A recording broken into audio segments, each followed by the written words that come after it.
Boa tarde, irmãos da Igreja Batista em Vila das Belezas. Boa tarde. Pastor Júnior, mais uma vez aqui com vocês. Hoje na nossa edição aí de quinta-feira do nosso Pão das Três, dia 19 de agosto de 2021. E a gente então vai continuar aqui os nossos estudos, as nossas avaliações, as nossas reflexões aí baseadas no livro de Jó, tá bom? Quero agradecer já a presença de todos os irmãos aí, à medida que forem entrando, participando aí do nosso encontro dessa tarde, tá bom? Hoje eu estou usando aqui a câmera frontal aqui, então se tiver algum pedido, eu conseguir olhar aí o pedido aí, eu vou fazer as referências, os irmãos fiquem à vontade para participar, vontade também para fazer os seus pedidos, tá bom? Qualquer coisa a gente dá uma resgatada depois para oração e também para incluir nas nossas listas. Hoje a gente está chegando no capítulo 3 já do livro de Jó, e hoje a gente está abordando esse tema aí, quando a dor é grande, quando a dor se torna muito forte, quase insuportável, tá bom? Então vamos orar, dando início ao nosso encontro, depois nós vamos cantar um hino bastante conhecido aí, que é o 329, que é o Conta as Bênçãos, mas se a gente prestar bem atenção nas estrofes aqui do Conta as Bênçãos, a gente vai perceber que ele está falando de momentos difíceis, de momentos muito duros da vida. Hoje a gente vai ver Jó reclamando aí da vida aí duramente, amaldiçoando o dia que ele nasceu, mas a gente sabe também que nos momentos de dor a gente tem que buscar também algum consolo, alguma força, e a gente pode fazer isso lembrando então das bênçãos que Deus derrama sobre as nossas vidas, tá? Então vamos orar. Pai, nós te agradecemos, ó Deus, por mais uma tarde, te agradecemos por mais um encontro aqui do nosso Pão das Três, por mais um trecho da Tua Palavra que juntos estaremos lendo e aprendendo, estudando e avaliando, e rogamos que mais uma vez a Tua graça, a Tua misericórdia esteja entre nós. Obrigado pela vida de todos aqueles, ó Deus, que participam do Pão das Três e que têm sustentado, ó Deus, este culto, ó Pai, diariamente, e rogamos que o Senhor abençoe, ó Deus, a vida de todos. Assim como de toda a nossa igreja, daqueles que acompanham também o Pão das Três através do YouTube, em outros horários, ó Pai, que a Tua graça possa estar, ó Deus, sobre a vida de todos nós. Muito obrigado, nós oramos e te agradecemos por tudo no nome de Jesus. Amém. Então, o hino 329 do cantor cristão, Conta as Bênçãos, prestar bastante atenção aí nas estrofes,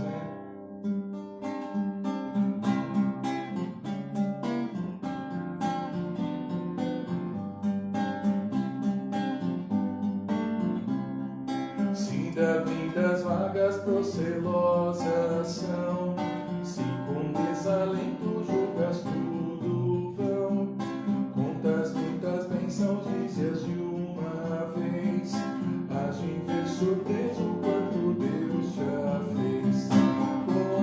Quantas bênçãos, quantas são, recebidas da divina mão,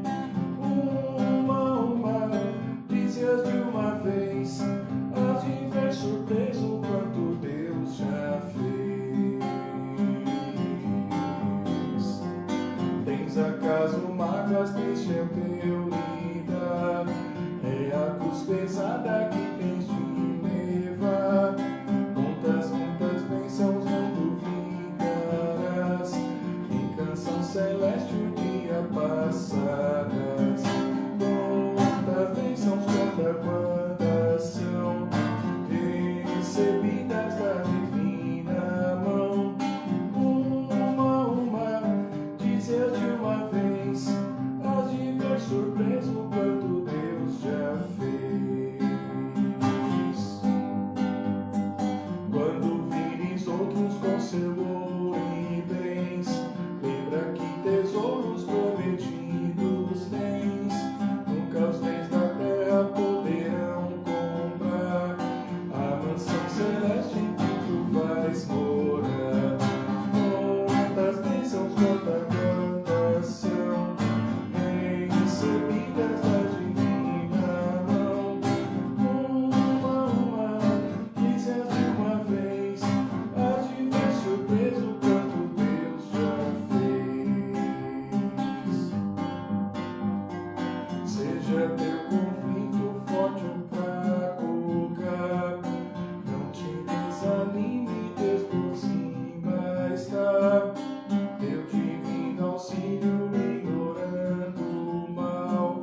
3 e no 329 do Cantor Cristão, conta as bênçãos, né?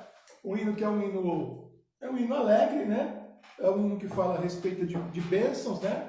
Mas na verdade, né, a referência dele é exatamente a respeito aí dos momentos de dor, de tribulação, de perseguição, de dificuldade, de chateação, né, de conflito, de desânimo, exatamente para lembrar a gente nesses momentos aí que a gente tem aonde recorrer na nossa memória, né? Conta as bênçãos, né? Então ele pede para recorrer aí à memória e lembrar e contar. É interessante a palavra contar, né? Porque a palavra contar ela tem um sentido assim de falar, né? De colocar para fora, e ela tem o sentido também de enumerar, né? Ela traz essas duas ideias, né? Então conta falando e enumera também, porque ele fala, né? Conta quantas são, né? Recebidas da divina mão. Então ele está pensando em quantidade também. Por quê? Porque a quantidade também significa a grande presença de Deus, né? Entre nós e fazendo aí as suas bênçãos, né? Serem derramadas em grande quantidade na vida de cada um de nós também, tá bom? Mas hoje eu vou ter um pouquinho mais de dificuldade, como eu já disse, de acompanhar aí acompanhar o chat, tá bom? Porque eu estou sozinho aqui, tá usando a minha câmera frontal, principalmente algumas mensagens que são um pouquinho mais longas aqui. Por exemplo, eu estou vendo que o Eudes postou uma mensagem. Te dá os parabéns, né, Eudes? Parece que é teu aniversário hoje. Deus te abençoe por mais um ano de vida. Eu sei que é aniversário da Ana Júlia também, da Julinha. Está fazendo mais um ano de vida. Deus abençoe vocês aí nesse dia, tá? Aí tá um ver mais ali, tá, Eudes? No seu ali, não vai dar para ver se você escreveu alguma coisa a mais. Mas parabéns para você. Não sei se você está falando que fez aniversário aí, mas eu estou sabendo, tá? Eu estou acompanhando aí, tá? O Eudes que está sempre com a gente aí, né? Sustentando também com tantos irmãos aí o pão das três, tá? Depois, quando eu terminar, eu vejo lá, porque tem o ver mais, assim. Aí, para eu ler o restante da sua mensagem, eu tenho que apertar, tá? Então, eu não consigo ver aqui, o celular está um pouquinho longe de mim, mas depois eu dou uma olhada aí. Gente, estamos em Jó, né? Estamos em Jó falando de uma situação difícil, né? Vivendo aquela fase difícil, né? da vida de Jó. E hoje a gente vai entrar na primeira intervenção, né? Da primeira intervenção aí do Jó, né? Quando acaba o silêncio e aí ele começa a falar. E hoje vamos ler um texto triste, um texto pesado, né? Vamos ler um texto aí bastante complicado aí do livro de Jó. Não será o único, é apenas o primeiro. E a gente vai ler com atenção, sim, vamos aprender, né? Vamos tentar entender qual o papel desse texto dentro da Bíblia, dentro da vida da gente, o que a gente pode aprender para corrigir o nosso comportamento, a nossa forma de pensar, o nosso relacionamento com Deus e tudo mais, né? E, obviamente, também tentar entender aqui a função, né, de um texto desse dentro da Bíblia, dentro das Escrituras.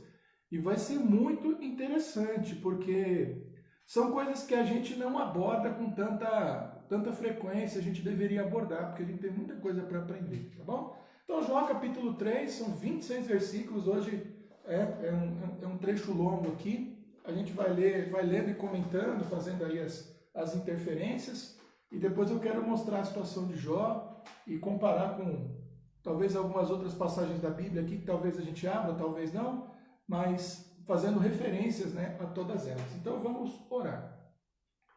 Pai, muito obrigado por mais uma tarde na Tua presença, obrigado por mais uma oportunidade de juntos estudarmos mais um trecho da Tua Palavra e continue, ó Senhor, nos usando como instrumentos da Tua vontade e também falando aos nossos corações através da Tua Palavra. Estamos estudando o livro de Jó, lembrando da vida do seu servo, e hoje começamos a estudar os seus diálogos e tentando entender os seus sentimentos e também as suas dores. E peço que também nessas coisas, além da sua fidelidade, da sua retidão, do fato que ele se desviava, Pai, do mal, de que ele não blasfemou do Senhor, mesmo depois de ter perdido tantas coisas, que com as suas dores também possamos aprender alguma coisa. Muito obrigado, nós oramos e te agradecemos por tudo, no nome de Jesus. Amém. Amém? É isso aí. Então vamos lá, Jó 3, né? Quando a dor é grande. E aí, o que a gente faz quando a dor A dor é grande, né? Quem já passou dores aí, né? Dores, existem dores de toda a natureza, né? Dores físicas, né? Então por exemplo, eu sofri um acidente doméstico há muitos anos atrás, né? A minha casa lá no Grajaú, ela fica no alto, para descer para a garagem a gente tem que descer uma escada.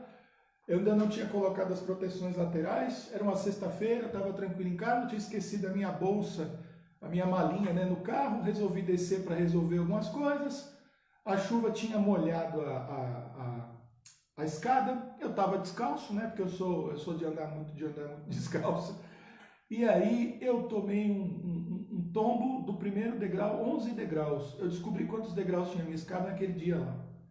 Eu desci 11 degraus sentado, né? E aí, tranquilo, sem dor nem nada, final de semana, domingo ali com a dorzinha, com incômodo, na segunda-feira eu fui trabalhar. Trabalhando com vendas, né, dirigindo, desce do carro, sobe do carro, desce do carro, sobe do carro, tal. Quando deu ali por volta do meio-dia, eu tive um travamento da minha coluna, por causa de uma inflamação. Aí eu fui para o hospital, aí descobriram lá que o osso do meu cóccix tinha pinçado um nervo. A dor era tão grande que eu não conseguia mexer os dedos do pé, né? Eu acho que fisicamente foi a maior dor que eu já senti até hoje. Horrorosa, não recomendo para ninguém, né? Depois me cuidei, fiz os tratamentos e graças a Deus não aconteceu mais, né? Dores na alma, né? De perdas, de prejuízos, né? Talvez a maior que eu tenha tido até hoje, acho que foi a perda do meu pai, né? O dia que meu pai faleceu foi em 2003. Já vai fazer aí quase 20 anos, né, que eu perdi meu pai, né, que meu pai faleceu, no mês de fevereiro de 2003, e aí não há dúvidas de que é um dia absolutamente horroroso, né, é um dia muito ruim, né. Há outros tipos de dores também, né, que a gente passa aí ao longo da vida, né, amizades que se desfazem, né, pessoas que, amizades estavam acontecendo e de repente por algum motivo as pessoas ficam com bronca de você, com raiva de você e se afastam de você. Pastor passa muito por isso, né? As pessoas acham que o pastor não tem sentimento, não tem coração. Tem sim, né? A gente sente quando perde as pessoas, né? Isso aí dói bastante na gente também. Aí Jó, né, tá sentindo um pouco de tudo isso. Olha só, ele tá com dor física, as mais terríveis, né? Já tá raspando lá, ninguém sabe exatamente qual era a doença de Jó, mas ele tá raspando, porque à medida que vai perdendo a pele, vai formando aquelas coisas em volta, né, do ferimento fechando, e aí vem crescendo outra por baixo, ele precisa tirar, tem pus, aquela coisa toda. Ele está sentindo a dor de perda de pessoas, sim, ele perdeu filhos, ele perdeu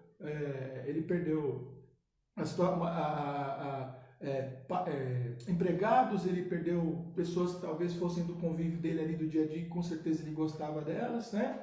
E ele também está perdendo ali amizades, relacionamentos, né? Ele não necessariamente perdeu a esposa, né? Mas ele está no conflito, né? A esposa dele está numa situação de conflito com ele, e agora os amigos dele chegam, não é? A gente sabe porque a gente já conhece um pouquinho da história, e ele vai ter dor de cabeça com aqueles amigos dele também, né? Então, obviamente que eu não estou me comparando com o Jó, né? Mas só levando você aí a pensar também, assim como eu pensei, em coisas que a gente já passou na vida e como elas doeram, para a gente se colocar um pouquinho no lugar do Jó e sentir a dor que ele está sentindo agora. Bom, já vimos a destruição, todas as coisas que aconteceram, os 7 dias de luto que os amigos dele passaram, deram Jó como morto, né? Existe até uma questão cultural, bíblica do passado, né? Porque eles associavam o mal-estar do corpo ao mal-estar da alma também, né? Então, uma pessoa na condição de Jó, talvez até por falta de tratamentos que existissem na época, olhando uma situação daquela, diz, esse cara morreu, né? Não vai sobreviver a essa. Então, os amigos de Jó já entraram em luto antes de ver o corpo dele realmente morto, né? Infelizmente, já fizeram ali o luto de Jó, que durava 7 dias, né? A gente vê isso lá em Gênesis 39, né? Provavelmente um hábito aí que os homens daquela época, né? E que os hebreus também assumiram, principalmente depois que tiveram contato com os egípcios, né? E aí eles adotaram culturalmente os 7 dias de luto, né? Quando alguém morria. Então, Jó foi dado como morto pelos próprios amigos, né? Não sei se isso necessariamente se configura uma quebra de amizade, mas é uma coisa muito estranha, né? Você entende a sua cultura e vê que seus amigos estão olhando para você dizendo assim, o cara está morto, já era. Então, vou ficar quietinho aqui sem falar nenhuma palavra porque perdemos nosso amigo. E ele pensando, quem sabe, naqueles dias assim, mas eu não morri ainda, eu nem sei por que eu estou passando por isso. Bom, parece que até o próprio Jó respeitou o próprio luto, porque ele também ficou 7 dias de boca fechada, ele não falou nada. Os amigos chegaram, sentaram em volta dele, ali vestidos de saco de pano, né, do pó na cinza, né, como a gente já leu, e o próprio Jó também ficou quieto. Depois de 7 dias, Jó quebra o silêncio e começa a falar. Então ele é o primeiro a falar, né, não foi nenhum dos seus amigos, o que, num certo sentido, demonstra um respeito muito grande, né, eles não abriram a boca até aquele momento, mas agora que Jó abriu a boca, eles vão falar bastante, e a gente vai ver com detalhes aí, ao longo dos dias aí, dos próximos pães das 3, aí, né, pães das 3, os nossos amiguinhos aí falando, tá? Vamos lá. Depois disso, abriu Jó a boca e amaldiçoou o seu dia. Jó até aquele momento não amaldiçoou a Deus, né? Não fez isso, né? Mesmo a mulher dele pedindo para que ele morresse, acabasse aquela agonia, ele não fez isso, mas ele amaldiçoou o próprio dia, né? Amaldiçoar é exatamente aquilo que a palavra mesmo diz, né? Ele disse mal ou falou mal do próprio dia em que ele nasceu, né? Aí você fala assim, pastor, mas que negócio estranho, né? Mas é porque ele estava passando por aquilo, lógico, ele estava passando por uma situação muito difícil, né? E é curioso, já antecipando, que a própria Bíblia diz, é o próprio Deus que vai dizer depois, né? Que mesmo tendo passado por tudo isso, Jó não disse nenhuma bobagem, Jó não desagradou a Deus em nenhuma das suas palavras. Então, mesmo essas palavras duras que Jó fala a respeito de si mesmo, no caso aqui do dia em que ele nasceu, ou seja, ele desejando não ter nascido, ele vai até aqui no versículo 11, né, desejado ter sido natimorto, né, nascido morto, que Deus não culpou Jó e não achou que aquelas palavras de Jó fossem palavras pecaminosas. Ele não considerou isso. Pelo contrário, ele continuou afirmando que Jó era um homem justo, reto, direito e que ele estava no direito de sofrer aquela dor toda porque a barra estava muito pesada para o lado de Jó e Deus sabia disso, né? E Jó falando disse, agora começa aqui a coisa complicada, né? Pereça o dia em que nasci e a noite em que se disse, foi concebido um homem. Né? A gente sabe que perecer é uma palavra que em português ela significa estragar, né? Produtos perecíveis e não perecíveis, produtos que estragam e não estragam. Mas aqui no dia, né? Aqui na Bíblia, em relação ao dia do nascimento de Jó, é também uma forma de dizer que seja arriscada do calendário, seja esquecida. Né? A palavra perecer também, muitas vezes ela é usada como um eufemismo para morrer, para morte, tá? Eufemismo é uma palavra mais leve, né, que você usa para alguma coisa mais pesada que você quer dizer. Aí para você aliviar o peso, você usa um eufemismo, uma palavra mais leve é uma expressão mais leve. Ninguém chega para alguém e diz assim, fulano morreu, né? Morreu e tudo mais. Então Jó está falando assim, queria que aquele dia lá fosse apagado, né, do calendário. Converta-se aquele dia em trevas e Deus lá de cima não tenha cuidado dele, nem resplandeça sobre ele a luz. Então aqui Jó está arrependido de ter nascido? Ele não está arrependido de ter nascido. Ele está dizendo que era melhor não ter nascido e estar vivendo numa situação tão difícil. Então, dentro da cabeça de Jó, apesar dele conseguir encarar até o fim o seu sofrimento sem blasfemar de Deus, que é absolutamente louvável e é a prova pela qual ele estava passando, não é? Ele tem essa ideia, né, que é uma ideia bastante estranha, né? Ele está com bastante dificuldade para conviver com esse sofrimento, achando que sofrer dessa forma, que morrer, né, ou não ter vindo à existência, seria melhor do que sofrer dessa forma, né? Então, reformulando melhor a nossa frase. Contaminem-no as trevas e as sombras da morte. Habitem sobre ele nuvens, negros vapores do dia o espantem. Né? Então ele começa a amaldiçoar e pensar naquele dia, né? Que fosse riscado no mapa, que fosse um dia de trevas, que fosse um dia muito ruim, né? Fosse um dia coberto dos negros vapores do dia, né? Aquele dia horroroso que ninguém quer lembrar, né? Eu estou lembrando aqui porque foi até no dia do Pão das Três. Vocês lembram quando teve aquela queimada? Eu acho que foi na Amazônia, não sei, que a fumaça, aquela fumaça negra, ela cobriu a cidade de São Paulo. Não sei se vocês lembram daquele dia. Foi um dia que estava tendo Pão das Três e eu estava aqui fazendo Pão das Três. E o dia ficou fechado, nublado e muito escuro, né? Virou noite naquele dia, né? O dia virou noite, às 3h pouco da tarde virou noite por causa daquilo lá, né? Então eu já estava imaginando uma coisa parecida com o que aconteceu naquele dia, né? A escuridão tome aquela noite e não se goze entre os dias do ano e não entre os números dos meses, né? Isso aqui tem uma coisa muito interessante que o Jó está dizendo. A gente não vai entrar aqui em detalhes dos calendários antigos, né? Mas os calendários hebraicos, né, dos judeus, né, daquele tempo também tinham 12 meses. Só que eles tinham um número de dias diferentes, né? Os meses variavam entre 29 e 31 dias. A gente tem no ano bissexto e nos outros anos, somente o mês de fevereiro que você pode ter 28 ou 29 dias. Lá aconteciam com mais frequência. Inclusive, dependendo do calendário, você podia ter mais de um mês com um número de dias diferentes em anos diferentes. Então, o mesmo mês ele podia ter 29 dias num ano e 30 no outro, e assim como outros meses. Era um calendário bastante diferente, tá? O nosso calendário, ele foi gregoriano, ele foi ajustando aí uma série de coisas, né? Apesar dele ter um erro aí, né, que hoje se sabe aí da ordem que pode ser de 4 a 7 anos, né, no nosso calendário. Mas isso aí é outra questão. Que solitária seja aquela noite suave, música não entre nela, né? A gente não sabe bem a que horas do dia Jó nasceu, né? Porque ele deu referências do dia, mas dia aqui é o dia, período de 24 horas, né? Mas tudo leva a crer que Jó nasceu à noite, né? E que ele queria que aquela noite, que foi uma noite de alegria e de festa para a família, se transformasse num dia esquecido, né? Num dia abandonado. Escureçam-se as estrelas do seu crepúsculo, que espere a luz e não venha, e não vejam as pestanas dos olhos da alva. Que é bacana, né, essas expressões, né? Que até mesmo as estrelas sofram, né? Que os firmamentos sofram, aguardando a manifestação de um dia brilhante. Ele está dizendo até para a natureza sofrer no dia que ele nasceu, né?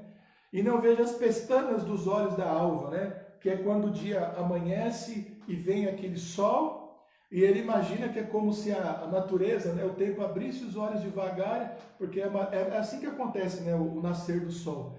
Eu não sei se vocês estão acompanhando nesses dias aí que estão mais quentes, né, de talvez uns 2 ou 3 dias para cá, como o sol tá bonito, né, quando nasce de manhã e no final da tarde, né, aquele vermelho e tudo mais.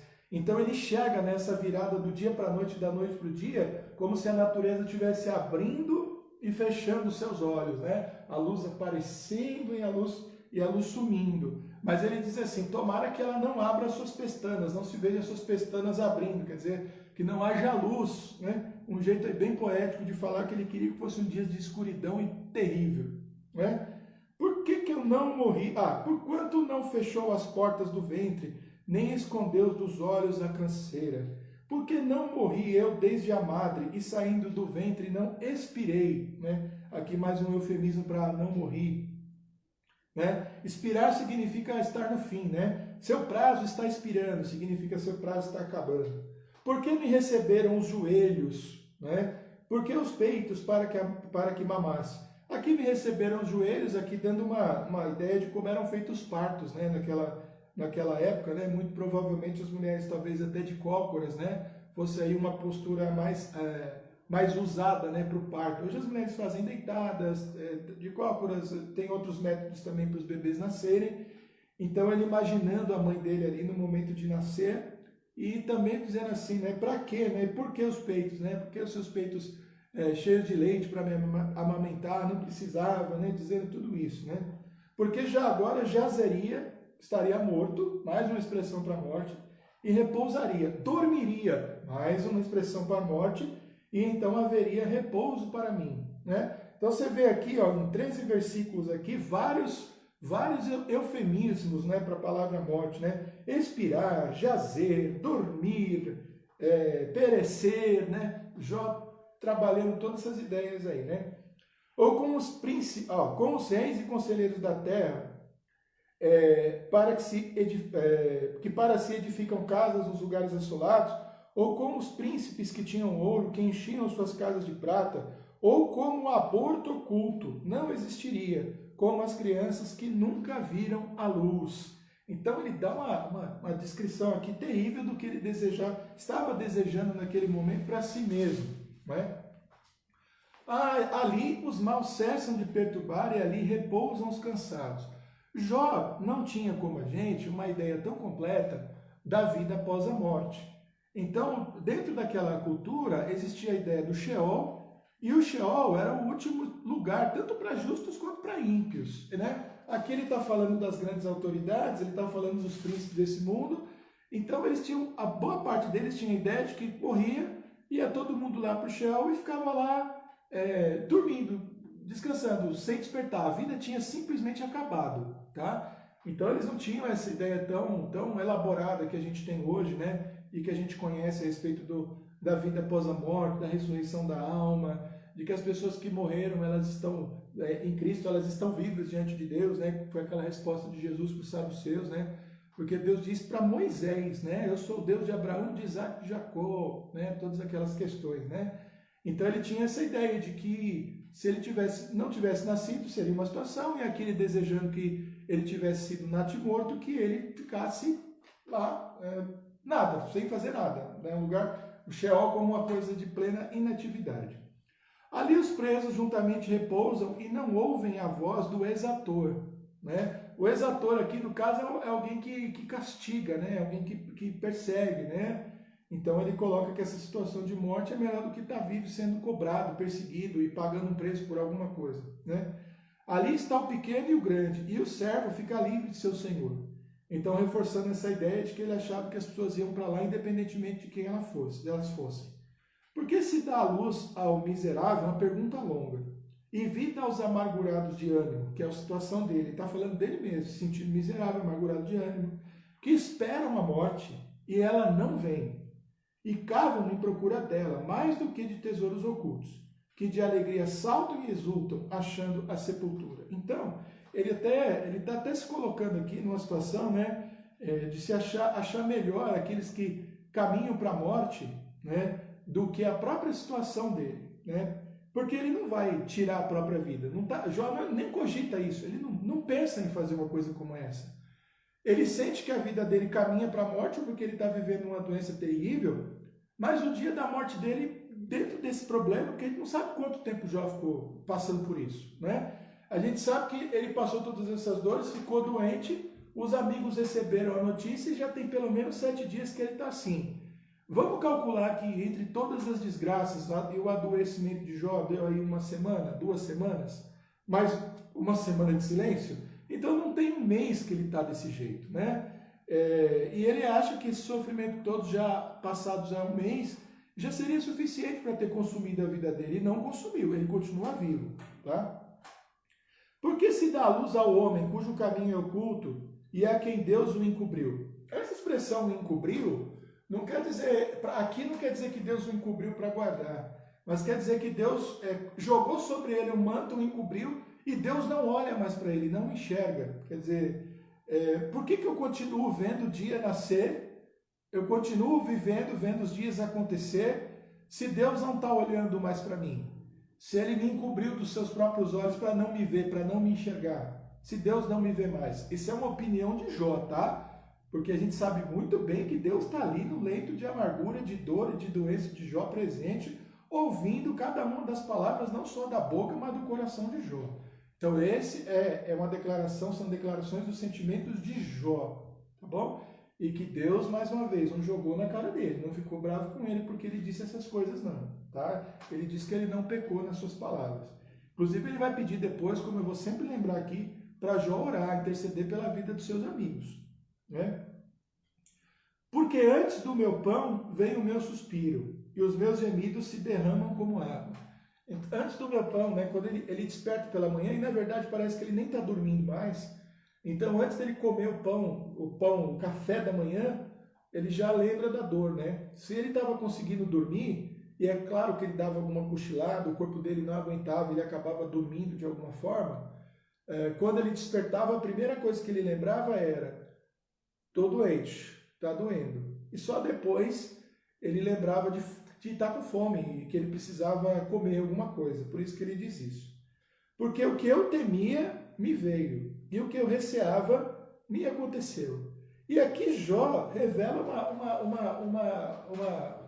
um pensamento, né, muito interessante, né, dizendo que passar por situações como essa passava pela cabeça dele em alguns momentos.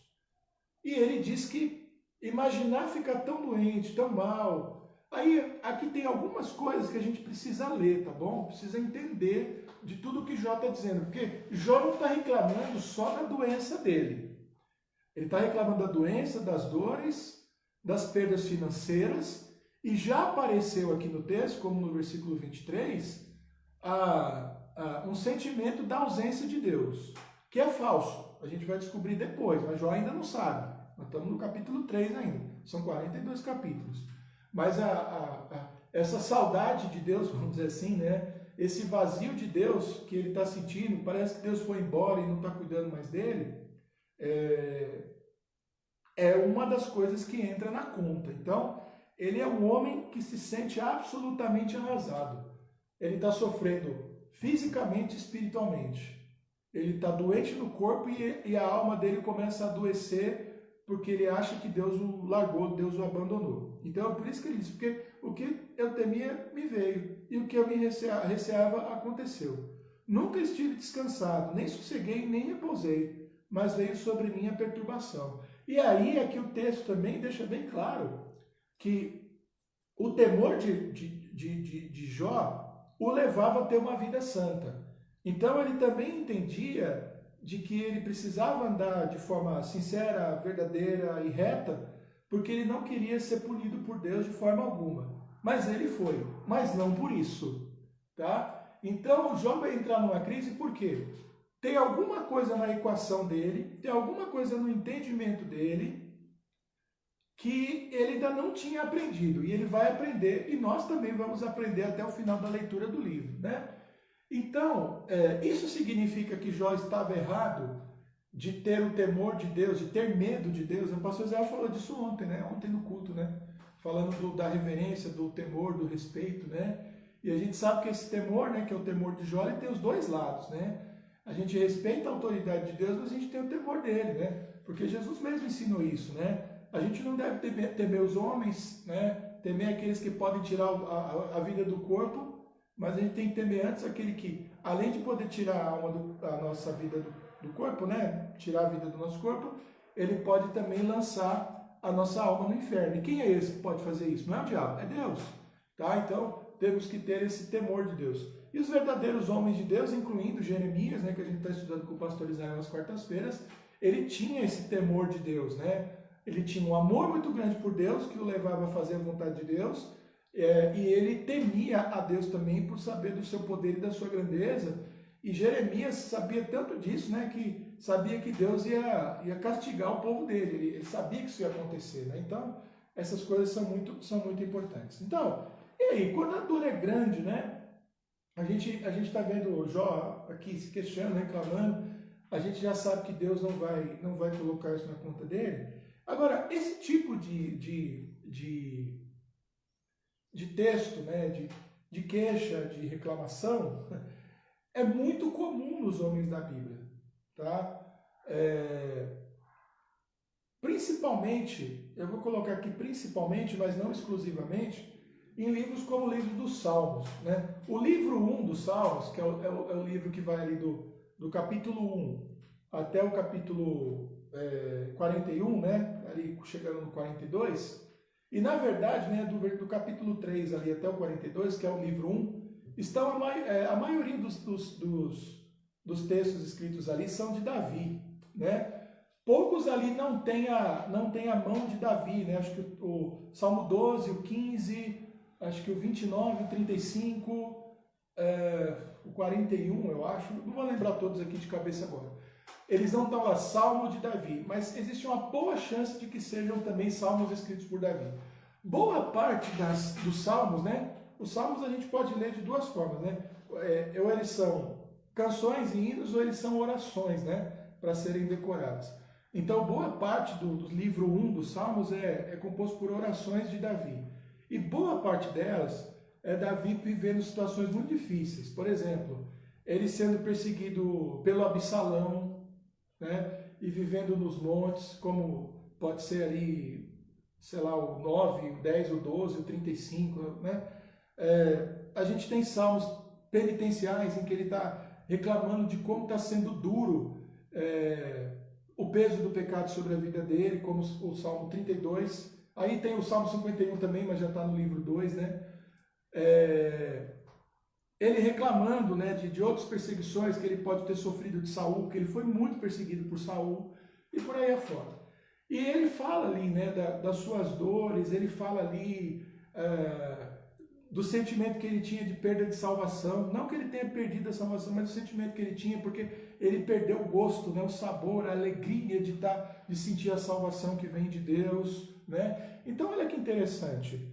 Homens de Deus, né, esses grandes homens de Deus, eu não tenho receio de dizer assim, como Jó, como o próprio Davi, que é o que eu estou citando aqui, eles nunca tiveram esse medo, né, de afirmar e de reconhecer as suas dores. Isso aí é muito importante. Então, esse é o primeiro fator, muito importante. É importante, né, a gente aprender com esses homens como reconhecer as nossas dores, né, dizer que está doendo e tudo mais. Uma segunda coisa que é importante também, talvez até, não sei se é mais importante que a primeira ou se ela é absolutamente necessária tanto quanto a primeira, mas esses homens sempre estão diante de Deus. Eles não conseguem enxergar a vida deles fora da presença de Deus. Então, quando eles sentem dor, eles não, assim, lógico que eles não iam para a rede social, né, porque não tinha rede social naquela época, mas mesmo se eles vivessem hoje, eles não iriam para as redes sociais, se não antes, né, ou pelo menos não sem antes, melhor assim, se colocar diante de Deus para se queixarem das suas dores. Então isso é muito importante, né? Jó está falando ali, os amigos dele estão ouvindo, mas eles são amigos de Jó, são homens sábios também do Oriente, amigos, né, do seu convívio, homens que provavelmente participavam do dia a dia de Jó, provavelmente homens também ricos como Jó também, não tanto quanto ele, né? O texto diz que ele era o mais rico ali da região, e todos eles, aquelas terras ali são ali nos arredores, não estão muito longe, então talvez não sejam homens tão ricos quanto Jó, mas homens ricos também. Mas no fundo, Jó, ele está perguntando para Deus, ele está questionando a Deus, ele está, né, questionando a Deus, não é no sentido de jogar Deus contra a parede, né? Mas no sentido de Deus, por que está acontecendo isso comigo? Né? Fala para mim, me mostra, né? Olha, eu estou entendendo que eu me esforcei bastante, será que eu falhei alguma coisa? Será que eu errei? Me diz, que é algo muito comum na vida dos sábios, né? Os sábios, quando alguma coisa dá errada e quando eles entram em sofrimento, eles não procuram problema fora deles. A primeira pergunta deles é o que eu fiz de errado, o que eu não sei, o que eu não aprendi, né? Então, eu acho que a primeira coisa é esse reconhecimento da dor, que é muito importante. Eu acho que a segunda coisa, absolutamente necessária, é que essas coisas elas são sempre diante de Deus.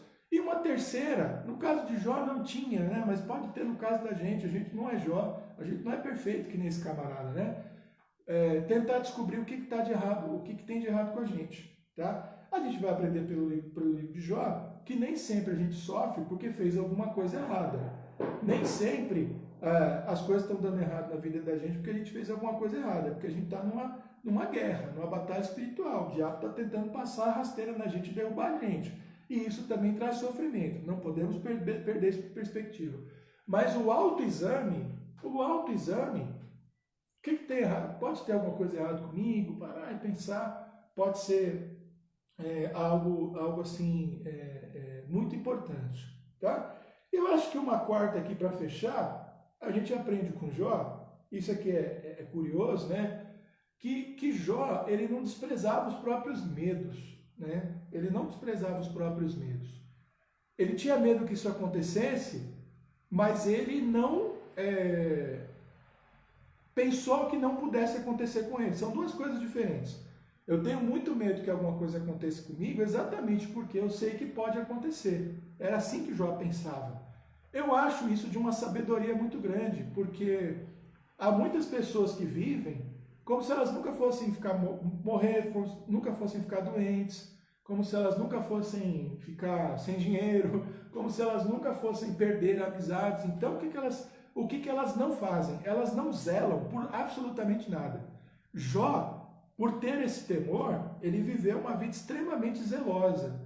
E essa vida zelosa, que nasceu também de um medo, de um temor pelo mal, foi elogiada pelo próprio Deus. Então, ele tem algo aqui que o nosso tempo parece desprezar e que é muito esquisito. Quando a gente diz assim, a gente não pode ter medo de nada, a gente não pode recear nada, tudo que a gente faz tem que ser sempre feito com muito amor, com muito carinho, com o coração muito aberto, sem medo. Isso é uma bobagem muito grande. Isso é uma bobagem. O temor também, o temor é um ótimo conselheiro, né? O temor é um ótimo freio para os nossos impulsos carnais.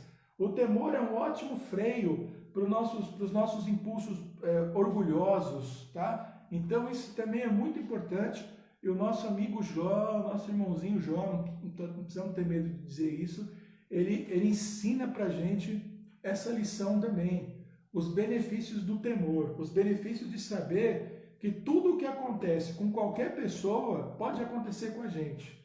E que tudo que um ser humano é capaz de fazer, nós como seres humanos também somos capazes.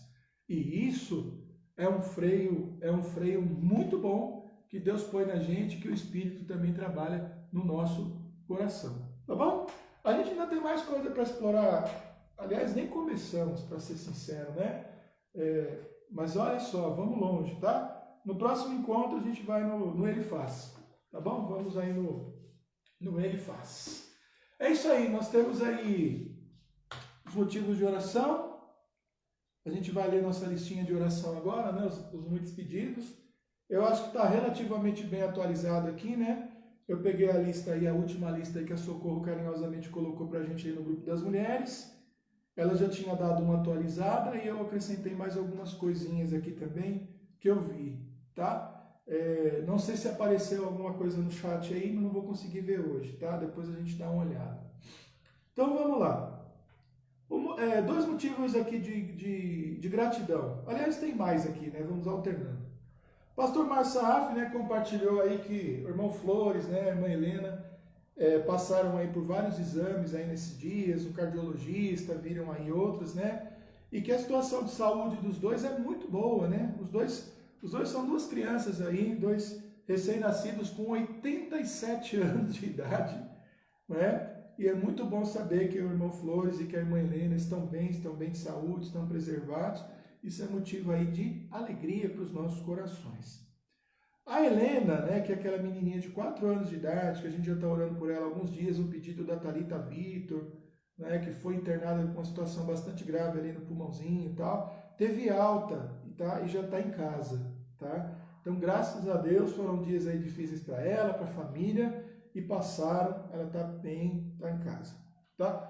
O nosso irmão Wilson, a gente tem orado muito pela vida do nosso irmão Wilson, e hoje a gente tem um pedido especial, né?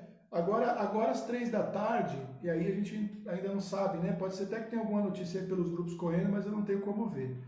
Ele passou passou ou está passando por um exame, né? Muito delicado, né? Que tem uma anestesia e tudo, para coletar um líquido, né, da espinha dele, para tentar descobrir aí qual o motivo dele ter parado de andar, né? Das pernas dele terem ficado aí paralisadas aí no último ano, 1 ano e meio, né? A coisa se agravou aí depois da pandemia.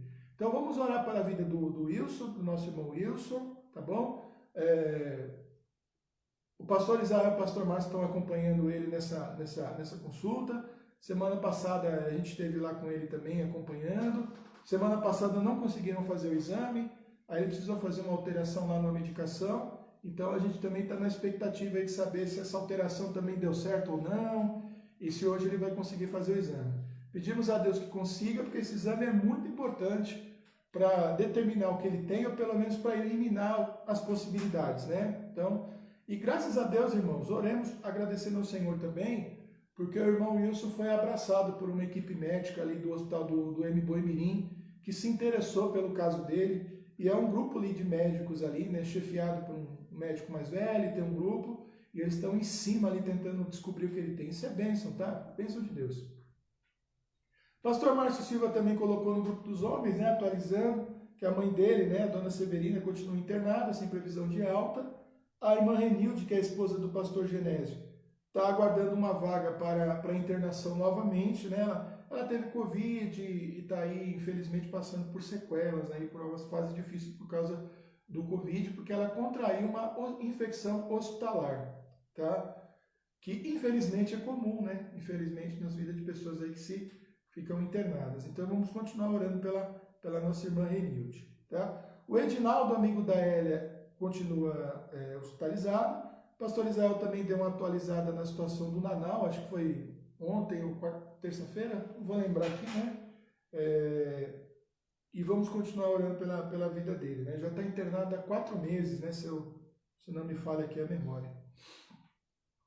Aí nós temos aqui uma lista muito grande de irmãos, né? Temos aqui a irmã Valdomira, a Aline Matos, o Edivaldo, pai da Sirlene, nós temos a Juraci, o Pietro, que é um menininho de 2 anos, sobrinho da Socorro, o Raul, filho do pastor Edson, o Heriberto, né, que é o pai do Júnior, Heriberto da nossa igreja, o sogro da Silvanei, o seu Francisco, pai da Paula Santos, a Lídia, irmã da Liege, o seu Valdir, pai da Priscila Andriguetti, nós temos a nossa irmã Marlene Odete, a nossa irmã Helena e o José Cruz também, né, que estão aí já em casa, né, se recuperando do acidente. O José Cruz aí depois de uma longa internação com cirurgias também. O Gabriel e o Samuel, né, lutando aí contra a esclerose múltipla. A nossa irmã Irailda, né, a Jane também, né, com problema na coluna e fazendo aí todos os tratamentos e foi dispensado inclusive da cirurgia, o que é muito bom. A nossa irmã Tereza Martinez, o Arlindo, cunhado da Maria do Carmo, a Idalina, da nossa irmã Thalita Ferreira, o Brás, que é um amigo do pastor Israel, a Et, né, que é irmã da nossa irmã Rosa Mello, e também a Jusilene, filha da irmã Zuleide, a Alessandra Luiz Dantas, aí aguardando cirurgia. Lembrando que a Jusilene está aí às vésperas aí de um encontro aí com o médico muito importante, fundamental para fazer, já realizar a cirurgia, tá? Algumas pessoas lutando contra o câncer, o Ronaldo, sobrinho da Niede, o Genivaldo, esposo da Fran, o Paulo Pina, né, irmão do nosso irmão Edson Pina, o Jair, a Jônia, a Juliana Bandini, a Thaís, o Arlinécio, o José, o Elsomar, né, pai da Júlia, a Vilma, um pedido constante da Nélia, e também a Vilma, um pedido constante da Carmelita, e por fim a Estefânia.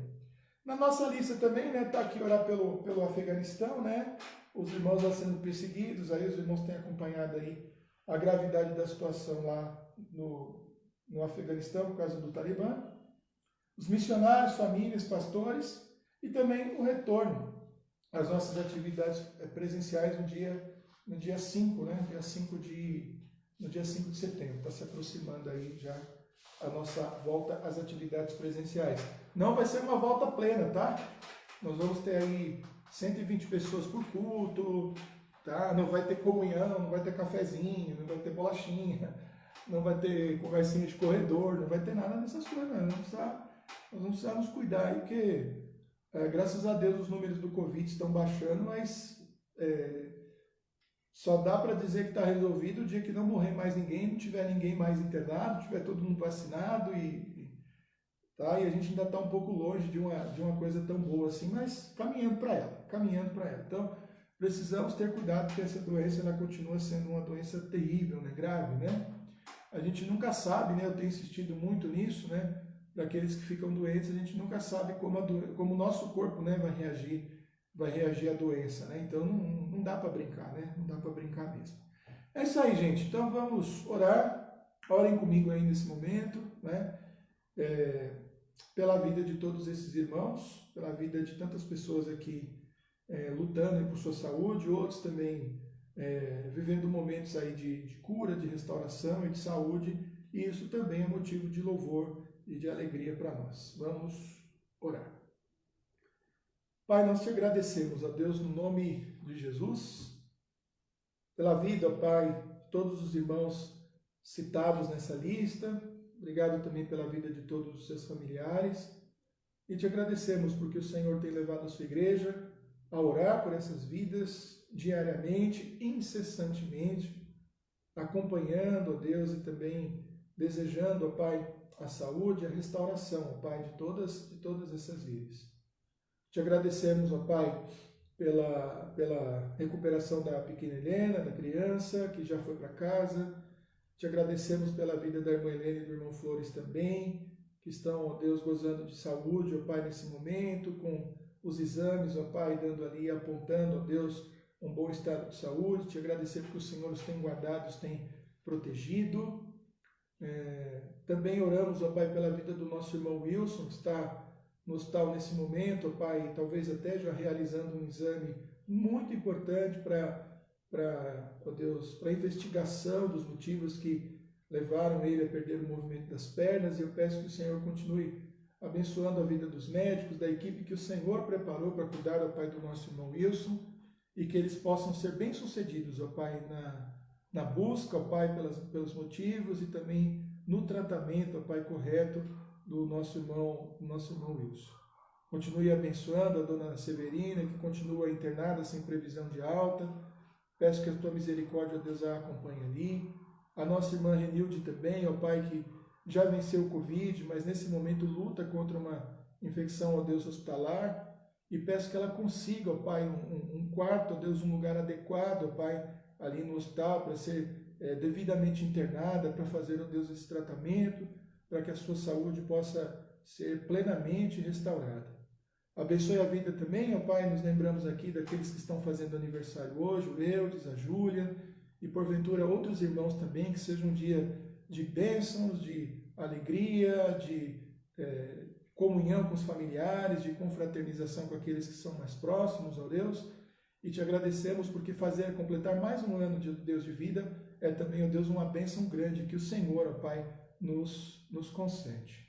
Pedimos a tua misericórdia pelas coisas que têm acontecido no Afeganistão, com a invasão do Talibã, a tomada, ó Pai, das ruas, ó Pai, da sociedade. Protege a vida, ó Pai, dos cristãos, dos missionários, daquelas pessoas, ó Deus, que trabalharam também como tradutores, dando informações, investigando, ó Deus, situações ali para tentar de alguma maneira, ó Pai, restaurar a saúde, ó Pai, naquele país, porque todas essas pessoas têm corrido um risco muito sério de vida. Abençoe, ó Deus, também, para que os servos do Senhor, ó Deus, que ainda estão lá, de alguma maneira possam ser luz e possam ser bênção, ó Deus, para a vida daqueles que estão à volta, ó Deus, porque o país tem vivido dias, ó Pai, de terror e dias de dificuldades, ó Deus, muito grandes. Pedimos também, ó Deus, pela vida da nossa igreja, pela saúde da nossa igreja, pelo retorno das nossas atividades daqui a alguns poucos dias, dia 5 de setembro, que seja um dia de culto, de louvor e de adoração, com cuidados, ó Deus, e que pouco a pouco, ó Deus, as nossas vidas possam, ó Deus, voltar ao normal, ao que chamamos de normal, para louvar, ó Deus, e adorar o teu nome, reunido com o teu povo no templo. Mas peço que o Senhor nos preserve, ó Pai, de doenças, nos preserve, ó Pai, de dificuldades, ó Pai, que o Senhor continue nos guardando e nos protegendo, como vem fazendo até aqui. Abençoe a vida também daqueles que estão aguardando, Deus, estão na fila de um hospital, ó Deus, aguardando passar por uma cirurgia, como a Jusilene, como o nosso irmão Luiz Dantas também, e peço que a tua misericórdia, ó Deus, alcance também mais uma vez as suas vidas, permitindo que eles passem, ó Deus, por cirurgias que são absolutamente necessárias para a sua saúde, para o seu bem-estar. Há muitas pessoas também lutando contra o câncer, tratamentos que às vezes, ó Deus, são longos, que às vezes demandam muito esforço, cuidado, envolvimento da família, e que a tua graça, Deus, esteja sobre a vida de todos aqueles que estão lutando contra o câncer nesse momento. Muito obrigado, Deus, mais uma vez, pelo dia de hoje. Obrigado pela tua graça que tem sido derramada sobre as nossas vidas. Obrigado pela tua palavra, que não tem apenas alegrado o nosso coração, mas também o tem transformado e tem dado direção, ó Deus, ao que fazemos, ó Deus, em nossas vidas. Muito obrigado pelo Pão das Três e muito obrigado pela igreja. É a nossa oração no nome de Jesus. Amém. Amém, irmãos? É isso aí, então. Nós estamos chegando ao final do nosso Pão das Três de hoje. Hoje é quinta-feira, dia 19, né? É isso mesmo, dia 19 de agosto de 2021. Estamos vivendo aí dias bem quentes aí, né? Temperaturas acima de 30 graus, tá bem gostoso, né? Quem gosta de calor, eu gosto do calor. Então, estamos vivendo aí dias bem legais. Então, se cuidem, continuem se cuidando, continuem, irmãos, acompanhando Pão das Três, as atividades da igreja, do YouTube, informados, né? Então, eu acho que talvez aí na semana que vem ou na outra, a gente vai começar a intensificar aí. Aliás, nós temos, né, que fazer isso, né? Está se aproximando o processo de informação, de como você vai fazer a sua inscrição para participar dos cultos, quantos cultos vão acontecer, quais vão ser os horários, né? Como vão ser os procedimentos, tá bom? Então fiquem muito ligados, muito atentos, tá bom? Ah, ficou na dúvida? Manda no WhatsApp aí. Os três pastores de vocês, eu, o pastor Israel, o pastor Márcio, nós somos. É fácil falar com a gente, manda mensagenzinha pelo WhatsApp, a gente responde, tá? Nós somos aí bastante disponíveis aí para vocês, então ficou na dúvida, manda mensagem, pergunta, a gente vai ter um prazer muito grande de responder e orientando também, tá? Não precisam se apressar, preciso correr, já vou mandar uma mensagem agora, não, fica tranquilo porque nós vamos usar os nossos canais aqui do Facebook e também do YouTube para passar todas as informações e obviamente vamos fazer aí mensagens oficiais, mensagem oficial não sermão oficial, mensagem de grupo, vídeo, coisa bem elaborada, bem bonitinha, bem explicada para você poder ver, voltar lá, ler de novo, poder entender tudo direitinho, tá bom? Então que Deus te abençoe, te guarde, né? Como diz a bênção sacerdotal lá de números 6, né? E que a gente possa se encontrar amanhã no Pão das Três, novamente com o pastor Márcio Sarraf. Fiquem em paz.